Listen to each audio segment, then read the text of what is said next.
Hello, my name is Andy and I am the village idiot, and I'm armed with a car and a GoPro and an unhealthy amount of time on my hands. Welcome back to the East Riding of Yorkshire, and I'm beginning this one inside a church. I don't think I've ever done this before. Behind me you can see an organ. That's a very impressive organ, isn't it? Let me just tilt the camera up so you can see the whole thing. There we go. Now, where will you find this organ, you're asking yourself? Well, you should know from the title of the video, actually. We're on the East Yorkshire wolds again. It's a beautiful day outside, and that sunshine is going to show Newbald in all its glory. Welcome to Newbald.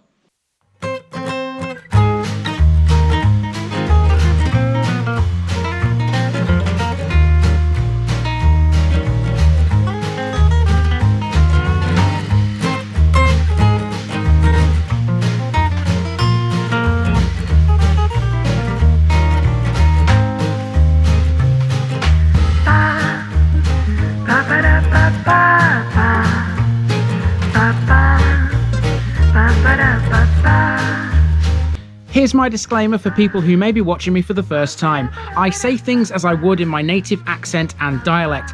As a result, I may not pronounce things in the same way as the locals do. Remember, I'm a visitor. It's impossible to know everything. Leave me a comment, spin me a like, and bash that subscribe button. Let's get to today's parish video.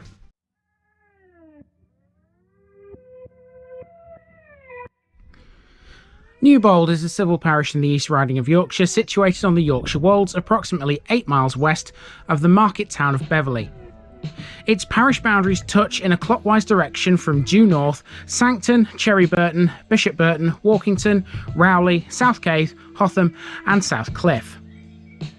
Governed by Newbald Parish Council, it also falls within the Beverley Rural Ward of East Riding of Yorkshire Council. There's only one parish named Newbald in the entire country. In terms of parliamentary constituencies, Newbald was in Halton, Price and Howden until the 2010 general election, when boundary changes transferred it to Beverley and Holderness. Newbald lies just to the east of the A1034 road between South Cave, linking the village to the A63 for Hull or M62 for Leeds, and Market Wheaton, where it meets the A1079 for York. It's formed by the village of North Newbald and the hamlet of South Newbald. North Newbald is the larger of the two settlements and by some distance, and that's where today's main walk is centred. The main occupations in Newbald involve farming, warehousing and transport. It has a number of privately run businesses and is something of a commuter village for neighbouring towns. The name Newbald is Anglo Saxon and it means new building. Human activity has been a thing here from very early times, backed up by Stone Age axeheads from 4000 BC found in the vicinity. Bronze Age barrows and burial mounds can also be seen in fields nearby and are recorded on OS maps.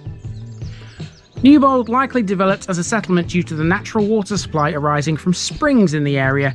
These are known as Becksies, which is also the name of a local nature reserve. Newbald stone would be another reason, which was obtained from the now depleted quarry to the west of the A1034. Newbald stone is known to have been used in the Roman period for buildings in York and subsequently for parts of the Minster and St Mary's Church in Beverley. The remains of a large Roman villa lie underground close to the village on the road to Hotham, not far from the junction of roads leading from Brough to the Roman settlement of York and Malton. By 1086, at the time of the Domesday Book, Newbald is shown to be held by the canons of York under Archbishop Thomas. The land was farmed by tenants, and the fact that the village had 4 watermills at this time suggests they served a large agricultural function. Now, when I was planning the route for this one, this particular point around Newbald gave me a problem. I can either walk down Townside Road, which is to my left, or I can walk down Eastgate to get back to the village green, and I'm opting for Eastgate, and what sold it is the beck. Newbald has been a carting village for some centuries. The carting of goods was then, as now, an important part of village economy. In 1348, a charter from the king was granted for the holding of a Thursday market, probably on the village green, from which roads radiate to surrounding areas. That would explain why some streets have names ending in gate, which was used to signify street in the 13th century, like for example Eastgate and Burgate. A previous vicar of Newbald, Reverend Jack Walker, once mapped the whole area and produced detailed drawings suggesting that the village may have been walled. In 1823, North Newbald was a village and civil parish in the wapentake of Harthill and the Liberty of St Peter's, and the parish contained the hamlet of South Newbald.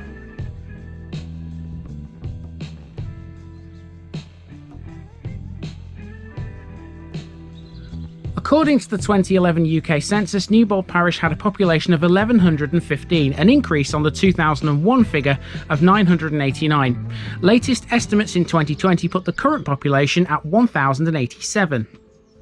Newbald Parish covers 24.3 square kilometres, which gives it a population density of 44.74, considered low compared to the wider East Riding area. This has all the hallmarks of being a commuter village too. 59.2% of the population are aged between 18 and 59, 20.1% are aged over 65, and the rest are children. The 2011 census showed Newbald to be made up of 1,104 white British citizens. That's a percentage of 99%, as well as 7 Asians and 4 from other ethnic groups. The average house in North Newbald, bearing in mind that South Newbald may be different, will cost you £261,000 according to 15 sales in the last 12 months. Not bad for such a lovely place.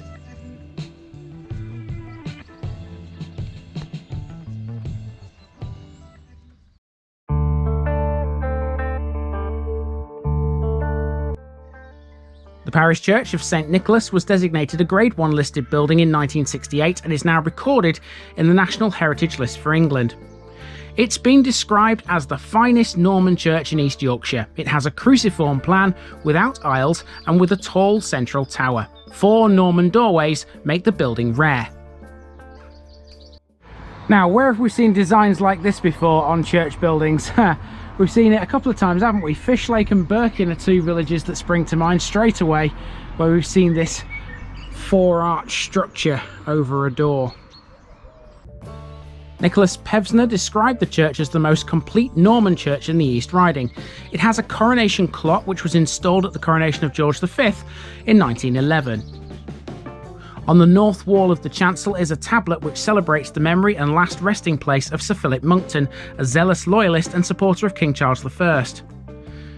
Though there are not a wealth of historic furnishings, the wonderful Norman fabric of the church makes it a real treat to visit.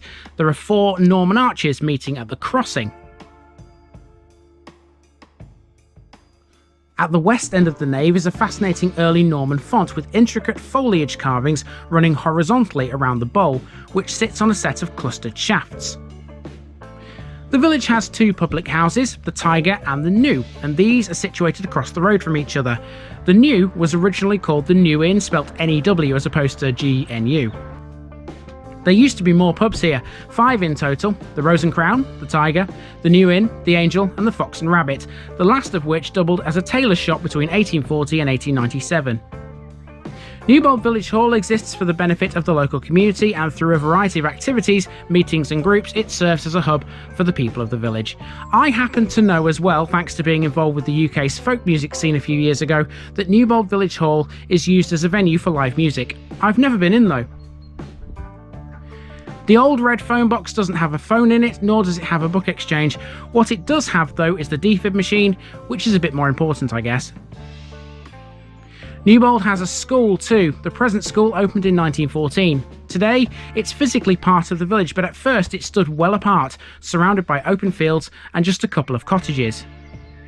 As was usual at that time, it had separate entrances for boys and girls, one of which can still be seen at the rear today. The children were also separated by a fence in the front playground. Between North Newbald and South Newbald is the playing field. Wikipedia tells us there are 3 local football teams that play here: Newbald United, Newbald AFC and Newbald North End. Whether or not all of those teams still exist or still play here is down to the locals to fill in. One thing I am sure about though is this rather large play area, which also exists on the field. And you don't see this on every playing field, do you? There's a toilet here, which I wish was the case in every village. It's good to see.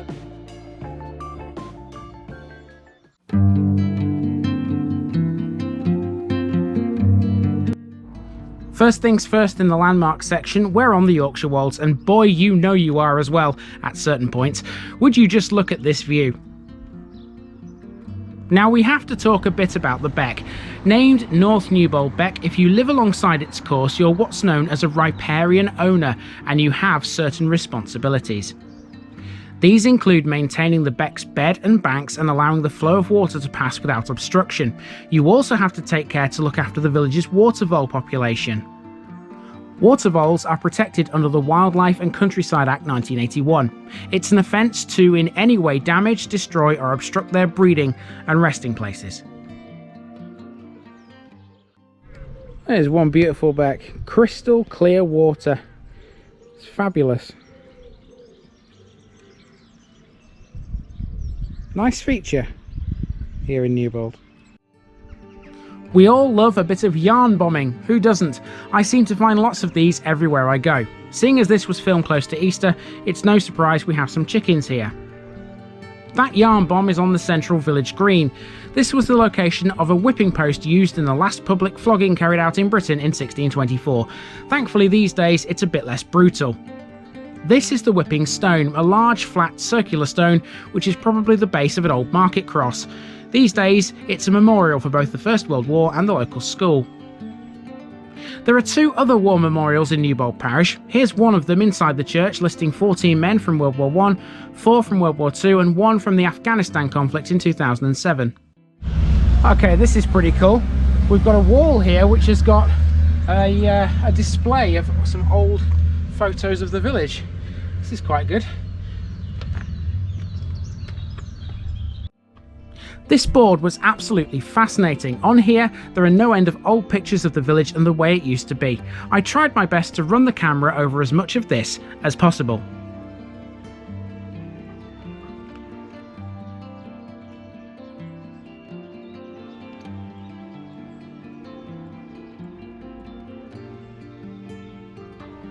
On the green is the earlier school which the new primary school replaced, this one having become grossly overcrowded. These, I believe, are now the church rooms. I'm also led to believe, thanks to Visit East Yorkshire's website, that Newbald has a shop. However, this building here suggests that it's either now closed down or it's moved. I didn't find one elsewhere. This last building is another one that's been repurposed. It's a former Baptist chapel on Eastgate, dating from 1866. So our main walk around is focused on North Newbald, but of course there's also South Newbald. Let's go there and check that out.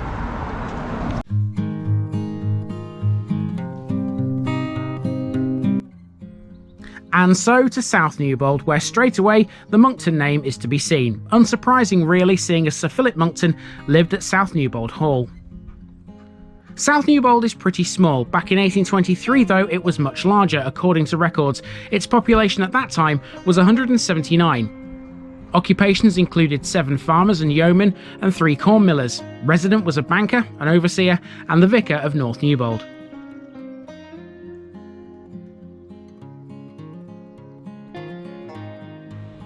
The Yorkshire Wolds Way National Trail passes to the east of the village. It's referenced here in South Newbald on this sign. You wouldn't believe the number of cyclists I saw here. It's generally accepted there's no real boundary between North and South Newbald anymore, thanks to the 2 settlements both growing so much over time. I'd like to think the boundary is just to the south of the playing field. You could also draw the line at Church Beck, a second flow of water running through Newbald to the south of the church. Here's the A1034, which I got a brief look at whilst walking around South Newbald. It's not the busiest road in the world, but there are no footpaths, so it's still not recommended to walk on it. And as you travel northwards out of Newbald towards Sancton, on your immediate left is a really pretty sight, a mill dam. It might surprise you a little to learn there's really nothing about this one out there. All you're likely to come across are some nice pictures of it. Mind you, it is stunning, right? However, a quick look to the opposite side of the road reveals a stream which flows into it. This is Ings Beck. Both Church Beck and North Newbald Beck combine to form it further upstream. Okay, you guys need a picture bit before I sign off this one, and here that comes right now.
And there you have it, that's the village and the parish of Newbald. Now this is going to have to come off now, because as the morning's gone on, the sun has got higher and higher in the sky and it's become a lot warmer.